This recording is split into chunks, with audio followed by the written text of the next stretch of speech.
Hello everyone, from today we are going to start 15 days of DAX series. So for the next 15 days we will be learning more than 50 plus most common DAX functions in Power BI. So today is day 1. On day 1 we will learn aggregation functions. So let's begin with 5 essential aggregation functions that every Power BI developer needs to know. So first we will go through the DAX functions one by one. After that, we will implement these functions in Power BI so that you are clear how to implement these DAX functions. So the first one is sum. Sum function is basically used to add up all values in a column. For example, if we have a sales table, in that we have amount column, we can use sum to add all the values in the amount column. So using that, we can calculate the total sales. So the use case is calculating total revenue from sales data. Next function is average. Average is the mean of all values in a column. So average of sales amount will give the average sales amount by taking the sum of all the values in that column and dividing it with number of values. So this is average sales. So there are some considerations for average function. So when averaging cells, a zero is included in the sum. If we have zero as a value, that will be considered as a value and counted in the divisor. And a blank cell is ignored and not counted. Suppose if we have blank cell in amount column, it will not be considered for calculating the average. This function doesn't work in direct query mode for calculated columns or row level security. The use case of this function is calculating the average order value for a business. Next function is min. It returns the smallest value from a column or two scalar expressions. In this example, we can see that the amount column is considered from sales table and it will return the minimum sales. So these are the considerations for minimum function. The first one is the columns can contain numbers, text, dates, or blanks. And when we have blanks, the blanks are treated as zero for min function. So for example, if we pass 1 and blank, blank will be considered as 0 and minimum of 1 and 0 will be 0. So output will be 0. If we have blank and minus 1, the minimum of minus 1 and 0 will be minus 1. So output will be minus 1. If both values are blank, it returns blank.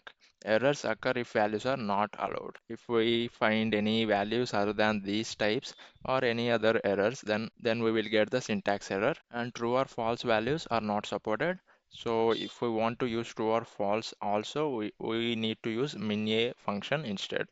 The use case of this function is to find the lowest transaction amount in sales. Next is max function. The max function is opposite of min function. Min function will give the smallest value, max function will give the largest value. And the blanks are treated as zero, same like min function. So the max function will give 1 if we pass 1 on blank, and similarly for minus 1 0, output will be 0. These conditions are almost same, similar to min function. And use case is finding highest sale recorded in a given period.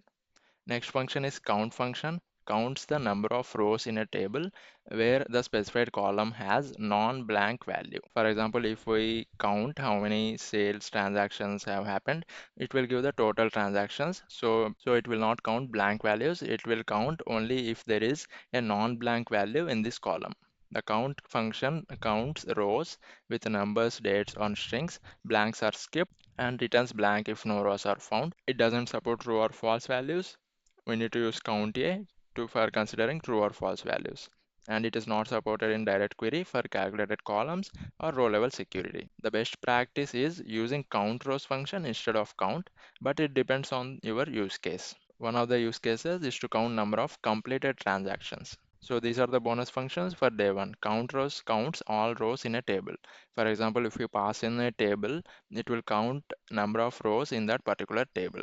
And COUNTROWS function counts rows in the table, often after filtering or applying context, and returns blank if table has no rows. This function is not supported in direct query for calculated columns or row level security, and this is the recommended function over count in DAX best practices. The use case of this function is to count the total number of orders in the data set.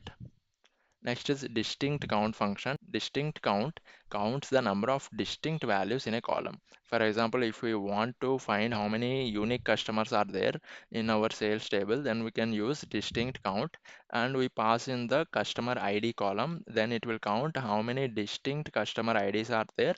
So that will give us the unique customers.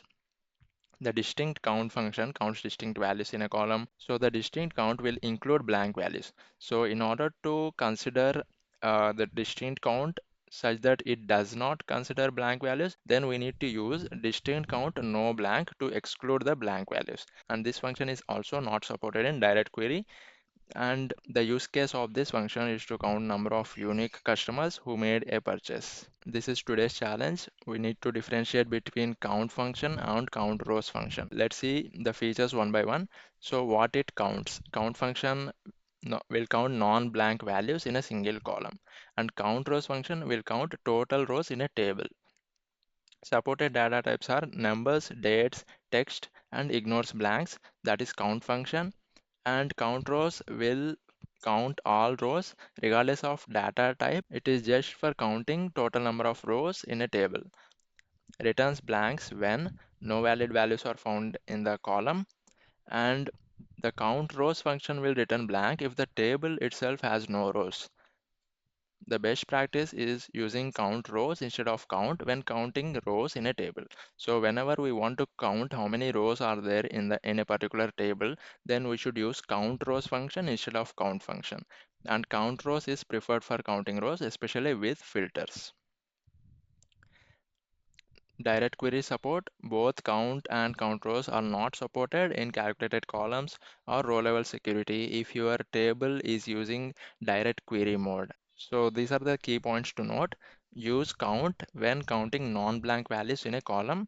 Use count rows when counting total rows in a table. Now we will go through all of these functions in Power BI so that we understand how to implement these functions. Okay, we have the sales table in our Power BI desktop. So in this table, we have columns like order ID, customer, order date, product, category, quantity, unit price, and amount. So what we are going to do first, we are going to calculate the total sales. Total sales is sum of all values in the amount column. So this is how we are going to do the sum of sales amount.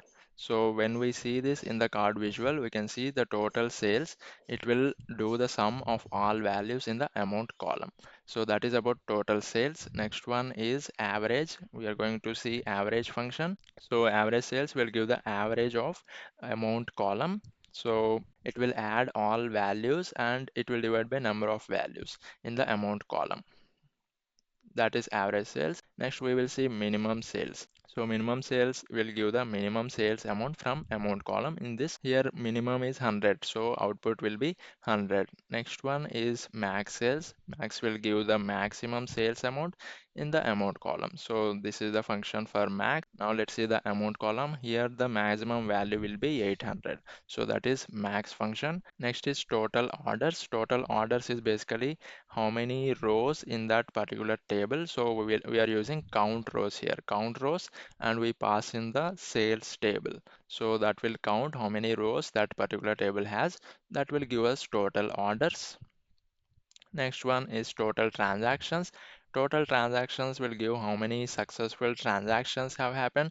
If there is a transaction, definitely there should be an amount. So we are counting how many values are there in the amount column. So here we can see that there are 15 rows. So we do not have any blank rows here. That is why it is giving 15. And now we are going to check what will happen if there is any blank value in the amount column. So for that, we are going to go to our Excel sheet and we are going to delete any one value. So for example, I will delete this value. So delete, and I will save this. Now I will go back and I will refresh this report. So I will click on refresh. It is refreshing, and now you can see the difference. Here the total orders will not change because it is just counting how many rows are there in that table. But when it comes to total sales, it will count how many values that are not blank on a given particular column. So here sales amount column, we have introduced a blank value, so it is not considered when doing the count function. So that is the difference between count and count rows function. We are going to see the last function for today. Unique customers will give the unique number of customers from sales table. So for that we are using distinct count. Distinct count will give how many distinct values in that particular column. So here we are using customer column. So let's see the customer column. So here you can see some customer names are repeating, like Alice is repeating here, and you can see Alice here. So similarly, all other names are repeating. So in order to count how many unique customers are there, we can use distinct count function like this. Okay everyone, this is day 1 of 15 days of DAX series, and tomorrow we are going to look at logical functions. So that is all in this video, and I will see you in the next one. Thank you for watching.